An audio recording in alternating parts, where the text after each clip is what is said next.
La véritable science-fiction ne parle pas de vaisseaux spatiaux ni de technologies impossibles. C'est le genre le plus philosophique, existentialiste et visionnaire du cinéma. Ceci n'est pas un classement d'anecdotes. Ce sont les 10 meilleurs films de l'histoire du genre. Des chefs-d'œuvre qui ont révolutionné le médium et devancé notre présent de plusieurs décennies. Depuis le long-métrage qui a prédit avec une précision millimétrique la catastrophe de Tchernobyl, scellant la mort de son propre réalisateur, jusqu'à celui que je considère comme le meilleur film de tous les temps. Non pas du genre, mais de l'histoire du cinéma. Prépare-toi, tu ne vas pas seulement voir le sommet de l'art, tu vas découvrir comment notre actualité était déjà écrite il y a près d'un siècle. Gattaca nous plonge à l'aube d'un lendemain froid, clinique et d'une proximité terrifiante. Cette dystopie nous introduit dans un monde où la loterie génétique a été éradiquée. Les parents ne conçoivent plus par amour, mais dans des laboratoires, concevant des enfants sur mesure pour donner naissance aux valides. Ceux qui naissent du hasard sont les non-valides. Des parias condamnés à nettoyer les sols des élites. L'intrigue suit Vincent, un homme ordinaire qui défie le système en usurpant l'identité d'un spécimen génétiquement parfait pour réaliser son rêve de voyager dans l'espace. Andrew Niccol signe une réalisation impeccable, avec une esthétique rétrofuturiste aux lignes épurées et au ton doré qui évoque une fausse utopie. Le film n'a pas besoin de grands effets numériques. Sa tension réside dans les regards, dans la peur constante d'être découvert par une simple goutte de sang ou un cil oublié au mauvais endroit. C'est le triomphe de l'esprit humain sur les données. L'analogie avec notre présent est glaçante. En 1997, CRISPR et l'édition génétique semblaient être de la lointaine science-fiction. Aujourd'hui, en plein 2026, nous sommes aux portes de cette même ségrégation sociale. On ne nous juge plus seulement par notre ADN, mais par notre empreinte numérique, les biais des algorithmes et l'optimisation implacable de la productivité. Gattaca a prédit que la technologie ne nous libérerait pas des préjugés, mais qu'elle leur fournirait une base scientifique pour les justifier. Une œuvre parfaite qui nous rappelle qu'il n'existe pas de gêne pour l'esprit humain.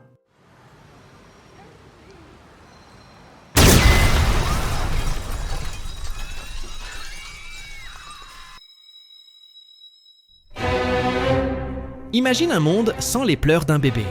Une planète où l'humanité a découvert sa date de péremption, non pas à cause d'une guerre nucléaire ou d'une météorite, mais par l'infertilité globale. En 2006, Alfonso Cuarón a donné naissance à l'un des portraits les plus viscéraux et étouffants de la science-fiction, Les Fils de l'Homme. L'histoire nous transporte dans un lendemain gris et usé, où le plus jeune habitant de la Terre vient de mourir à 18 ans. La société, plongée dans le chaos et l'apathie face à l'absence d'avenir, survit entre une bureaucratie asphyxiante et le sauve qui peut. Au milieu de ce paysage désolant, Théo, un homme désenchanté et rongé par le cynisme, se voit contraint de protéger Ki, une jeune immigrée qui garde le secret le plus précieux de la planète. Elle est enceinte.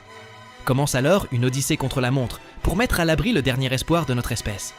Cuarón signe une réalisation magistrale, célèbre pour ses plans-séquences virtuoses, allant jusqu'à 6 minutes, qui plongent le spectateur dans la boue, les balles et le désespoir des personnages. Il n'y a pas d'héroïsme hollywoodien. Il y a une caméra qui agit comme un témoin direct et inconfortable de la survie. La justesse des Fils de l'Homme face à notre réalité actuelle est bouleversante. 2 décennies après sa sortie, la crise démographique mondiale, le vieillissement de la population, la baisse de la fertilité et l'isolement institutionnel ne sont plus une hypothèse de scénario, mais les gros titres de la presse quotidienne.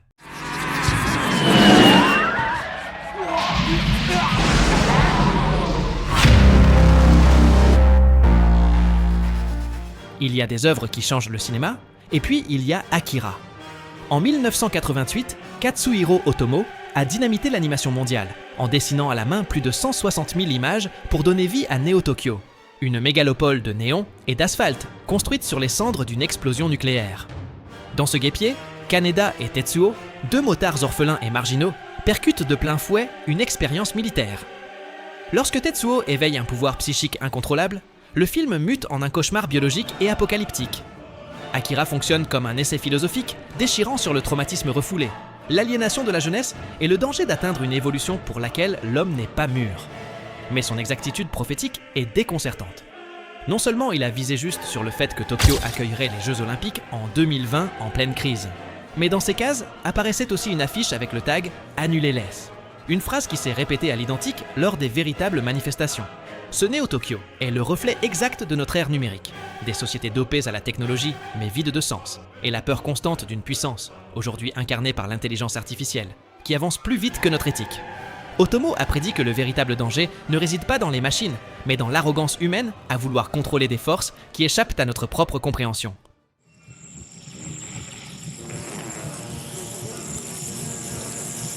Dans l'espace, personne ne vous entend crier. Avec cette prémisse, Ridley Scott a transformé la science-fiction en un cauchemar gothique. Alien suit l'équipage du Nostromo, un cargo commercial qui commet l'erreur de répondre à un signal mystérieux sur une lune désolée. Ce qui semblait être une mission de routine se transforme en une boucherie claustrophobique lorsqu'une forme de vie parfaite commence à les chasser, un par un, dans les entrailles du vaisseau. Alien fusionne l'horreur et la science-fiction pour nous confronter à l'une des émotions les plus primitives de l'être humain, la peur de l'inconnu. Le xénomorphe est une force biologique parfaite, une créature conçue uniquement pour survivre. Chacune de ces apparitions transforme l'écran en un exercice de tension insoutenable. Et le véritable présage d'Alien n'est pas le monstre, mais la compagnie. Cette corporation invisible qui donne un ordre direct à l'intelligence artificielle du vaisseau, sécuriser le spécimen, équipage sacrifiable. Aujourd'hui, dans une actualité où les méga-corporations technologiques font passer le profit et l'entraînement de leurs algorithmes avant le bien-être humain, le Nostromo n'est plus de la science-fiction. Scott a prédit la déshumanisation moderne. Un lendemain où nous ne sommes pas des explorateurs du cosmos, mais une simple main-d'œuvre jetable pour les intérêts d'un conseil d'administration. Regarde autour de toi. Les écrans qui t'entourent, les notifications qui dictent ton humeur, la routine parfaite que tu acceptes comme réalité. Matrix suit l'éveil de Neo, un programmeur prisonnier d'un ennui existentiel qui découvre que le monde qu'il habite est un simulacre numérique sophistiqué, une prison mentale conçue par des machines hyper intelligentes pour récolter l'énergie d'une humanité sous sédatif. L'impact culturel du film a été un cataclysme. Visuellement, il a redéfini le langage du cinéma d'action en combinant l'esthétique de l'animé, des comics et des arts martiaux orientaux sous une patine verte de code binaire, immortalisant des effets révolutionnaires comme le bullet time. Mais sous les trench coats en cuir et les chorégraphies impossibles, bat un traité de pure philosophie. Ils ont mélangé l'allégorie de la caverne de Platon et le simulacre de Jean Baudrillard dans un emballage commercial pop, remettant en question ce qui est réel lorsque les stimuli artificiels sont impossibles à distinguer de l'expérience elle-même. Aujourd'hui, la dystopie des machines ne ressemble plus à une fantaisie de fin de siècle. Nous ne sommes pas branchés dans des box avec des câbles dans la nuque, mais nous vivons volontairement immergés dans une matrice invisible gouvernée par l'algorithme de rétention. Les réseaux sociaux, les environnements virtuels hyper réalistes et les flux personnalisés ont construit des chambres d'écho qui modèlent notre perception quotidienne. Les Wachowski ont prédit de manière magistrale le confinement de la conscience moderne. Un monde où la vérité importe moins que le confort du simulacre, nous rappelant que l'aliénation la plus dangereuse est celle que nous acceptons en souriant. Si tu apprécies ce voyage à travers les prophéties du cinéma, lâche un beau j'aime et abonne-toi pour faire partie de ce refuge. Stalker est la raison pour laquelle la science-fiction existe. Dans ce film, le genre n'est qu'un prétexte pour nous mettre à nu et parler de la foi, de la conscience et du vide de l'âme humaine. Mais le véritable mythe de ce chef-d'œuvre réside dans son aura maudite. Son tournage a entraîné une condamnation à mort invisible qui a fini par coûter la vie à son protagoniste, à l'épouse du réalisateur et à Andrei Tarkovsky lui-même. Le film nous enfonce dans la zone, un territoire hostile, bouclé par l'armée et rempli d'anomalies mortelles après le mystérieux impact d'une météorite. Dans ce paysage post-apocalyptique, un guide clandestin, le Stalker, conduit un écrivain sceptique et un scientifique mélancolique vers la Chambre, un lieu sacré qui exauce les désirs les plus profonds de l'être humain.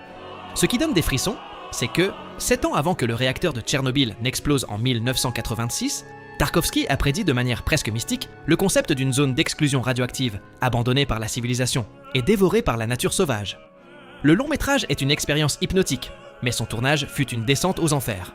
Après un an de tournage, une erreur de laboratoire a détruit presque toute la pellicule originale, obligeant Tarkovsky à refaire le film de zéro, sans budget et avec une équipe au bord de l'effondrement psychologique. Le réalisateur a transformé ce désastre en un miracle visuel de plans-séquences infinis. Ce que personne n'imaginait, c'est que les décors choisis, des centrales hydroélectriques et des zones industrielles en Estonie, étaient un piège chimique mortel. Des années plus tard, une grande partie de l'équipe, dont l'acteur Anatoly Solonitsyn, l'épouse du cinéaste et Tarkovsky en personne, sont décédés d'un cancer du poumon à cause de l'exposition toxique. Le réalisateur a sacrifié sa propre vie pour nous laisser le testament définitif de la dystopie spirituelle. Près d'un siècle avant que les effets numériques n'envahissent les écrans, Fritz Lang avait déjà construit la dystopie ultime en utilisant des maquettes colossales, des milliers de figurants et des effets optiques révolutionnaires. Metropolis est le moule d'où sont nés Blade Runner, Star Wars et pratiquement tout le genre moderne. L'histoire nous plonge dans une mégalopole de l'année 2026, fracturée en deux mondes verticaux et inconciliables. À la surface, les élites intellectuelles profitent de jardins idylliques et de gratte-ciel majestueux. Dans les souterrains, les masses opèrent comme les rouages humains de la machine Moloch, un cœur industriel qui dévore leur vie pour maintenir le luxe du sommet. Le déploiement technique de cette œuvre phare de l'expressionnisme allemand fut une folie pharaonique qui a failli mener la société de production UFA à la faillite.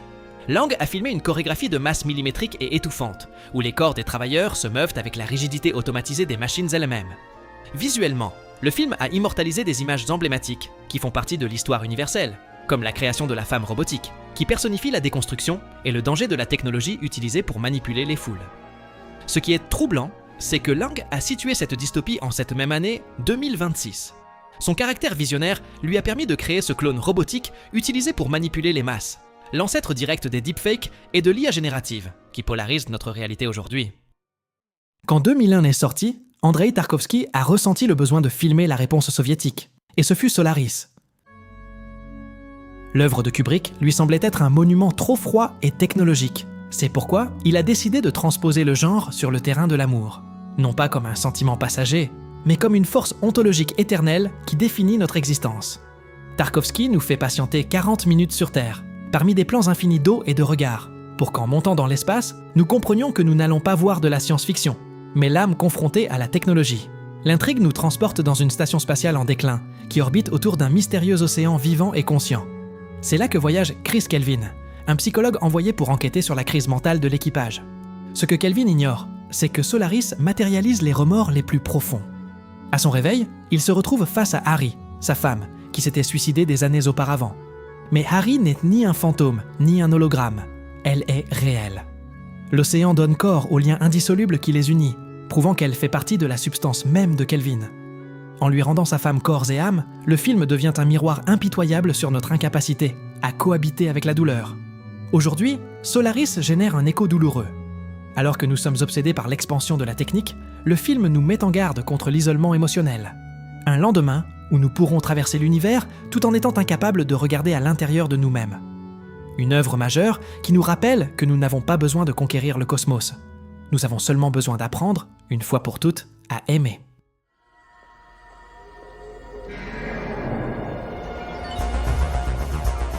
Qu'est-ce qui nous rend humains ? Nos souvenirs, notre empathie, ou simplement la peur de mourir ? Ridley Scott a sculpté le grand dilemme éthique du XXIe siècle. Dans un Los Angeles dystopique, étouffé par la pollution et le matérialisme, Rick Deckard est un agent spécialisé dans la traque et le retrait des réplicants, des androïdes biologiques identiques aux êtres humains, créés comme main-d'œuvre esclave dans les colonies spatiales, qui se sont rebellés après avoir développé leurs propres émotions. Le conflit éclate lorsqu'un groupe de ces Nexus 6, mené par le magnétique Roy Batty, retourne sur Terre, non pas pour conquérir la planète, mais pour exiger de leurs créateurs qu'ils prolongent leur courte vie de 4 ans. Le véritable voyage mental du film est la subversion de l'empathie. Alors que Deckard se déshumanise à chaque exécution, rampant comme un bureaucrate nihiliste dans des rues asphyxiées par les néons et les ordures, les réplicants saignent, pleurent et s'accrochent à l'existence avec une passion féroce. Scott, enveloppé par les notes de synthétiseur de Vangelis, détruit la barrière entre l'artificiel et l'organique. Roy Batty et les siens ne sont pas des monstres. Ce sont des enfants prodigues, cherchant désespérément du temps pour assimiler le miracle d'être en vie. Cela nous laisse face à des questions existentielles impossibles.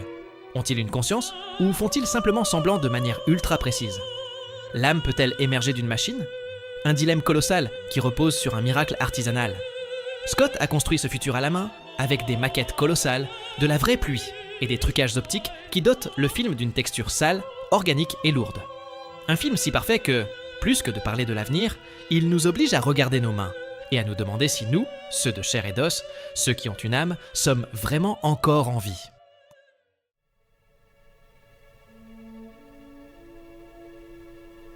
En 1968, Stanley Kubrick a prouvé qu'il est possible de filmer Dieu. Placer 2001 au sommet n'est pas un cliché de cinéphile, c'est accepter une réalité incontestable. Ce n'est pas le meilleur film de science-fiction de l'histoire, c'est l'œuvre maîtresse du 7e art.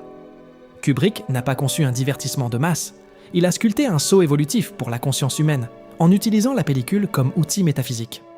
Depuis la coupe au montage la plus célèbre du cinéma, où un os préhistorique se transforme en station spatiale, le film nous lance dans un voyage qui dévore le temps. L'intrigue devient un labyrinthe philosophique lorsque l'IA ultime, HAL 9000, sabote la mission vers Jupiter après avoir subi une crise de nerfs profondément humaine, obligeant l'astronaute Dave Bowman à franchir le seuil de l'infini pour se transformer en quelque chose de supérieur. Kubrick et Arthur C. Clarke ont éliminé les conventions narratives d'Hollywood. Le film commence par 3 minutes d'un requiem troublant dans l'obscurité absolue. Il n'y a pas de dialogues explicatifs, pas de rythme complaisant. Il y a des minutes de silence cosmique absolu qui transmettent le véritable effroi de l'univers. Visuellement, c'est une prouesse indépassable. Filmé avant que l'homme ne pose le pied sur la Lune, son réalisme scientifique et ses effets pratiques artisanaux possèdent une netteté et une échelle physique que les effets actuels ne pourront jamais reproduire. Sa clairvoyance technique fut presque miraculeuse, anticipant les stations spatiales orbitales, les tablettes numériques, les appels vidéo et, surtout, l'autonomie implacable de l'intelligence artificielle. En fait, le réalisme visuel obtenu par Kubrick était si étrangement parfait qu'il a nourri pendant des décennies l'un des plus grands mythes de l'histoire. La théorie du complot, selon laquelle l'alunissage d'Apollo 11 était une farce répétée et que le gouvernement américain l'avait engagé pour tourner le faux voyage sur la Lune. 2001 est la réponse définitive à pourquoi nous aimons le cinéma. Le voyage de Dave Bowman vers Jupiter ne cherche pas d'extraterrestres, il cherche l'origine de la conscience. Kubrick a utilisé l'espace extra-atmosphérique pour nous faire entrevoir le mystère de notre propre évolution, nous offrant un chef-d'œuvre qui n'a pas vieilli d'un seul jour. Un monolithe imperturbable qui nous rappelle que la technique humaine est insignifiante si nous oublions de regarder vers l'infini. Si tu as aimé ce voyage, n'oublie pas de liker et de t'abonner pour faire partie de ce refuge. Maintenant, c'est à ton tour. Dis-moi dans les commentaires quel chef-d'œuvre j'ai oublié. Merci de prendre soin de ton âme. À très bientôt.